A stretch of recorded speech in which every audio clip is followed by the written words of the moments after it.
The death penalty is no more in Virginia. Governor Northam abolished capital punishment in the Commonwealth today.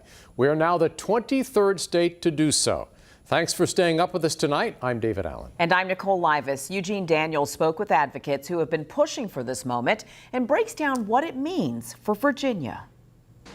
With the stroke of a pen, the death penalty is going away in Virginia.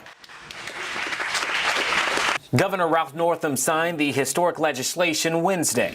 Virginia's history, we have much to be proud of, but not the history of capital punishment. The Commonwealth has executed more people than any other state in history, but since the Supreme Court reinstated the death penalty in 1976, Virginia trails Texas by over 400. Northam said there are too many proven cases nationwide of people wrongfully convicted and a system that disproportionately lands black people on death row. Just to know that we're going to be the first state in what could be considered a confederacy is a major deal. I'm really excited to see this finally coming to an end. In January, Jordan Brown, director of the Urban Renewal Center, joined a group of faith and community leaders in Norfolk calling for an end to capital punishment. The decision is controversial. A recent Wasson Center poll shows though more Virginians support repealing the death penalty, 44% are against it. The two men on death row were convicted of crimes connected to Norfolk,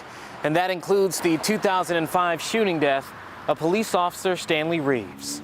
Their sentences will be converted to life in prison without parole. Brown says he does not think crime should go unpunished, but he wants to make sure justice is fair and equal. There should always be penalty when somebody commits a crime, but it doesn't necessarily have to be that person versus the state. And the state, I don't think, has ever really been one that should have taken the law into their own hands as far as taking somebody's life. In Norfolk, Eugene Daniel, 13 News Now. Attorney General Mark Herring is also weighing in. He tweeted, "We are showing a better, more just way forward as the first state in the South to do away with it. Virginia has not carried out an execution since 2017.